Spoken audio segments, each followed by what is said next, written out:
የአሳ አሰራር እንግዲህ አሳያችኋለሁኝ። እኔ ሙያም አይጠፋኝም ማለት ነው። ይህም በደንብ ቆንጆ አድርጌ አጥቤዋለሁ። እንደምታዩት እኛ ቤት አሳ አይቆረጥም፣ እንዲሁ ነው እንጂ መሹ የሚደረገው ማለት ነው። ቅመም ከዚህ ጋር ይኸውና፣ የፈለጋችሁት እናንተ እንደ ቤታችሁ አድርጉ።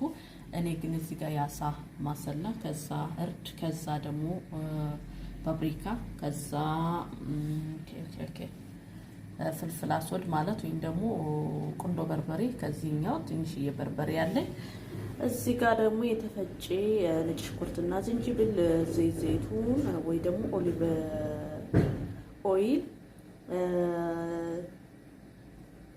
አለው ማለት ነው። ሎሚም አለው፣ ሎሚ ጨርቅ ያለው። ከዛ ቅመሞቹ ካንድ ላይ አደርግና እቀባዋለሁ ማለት ነው። በእንደዚህ መልኩ ቅመሞቹን ቀብቼዋለሁኝ። እንግዲህ እንደ ኦቭናችሁ ሙቅና ቀዝቃዛ ነው። በእኔ በ180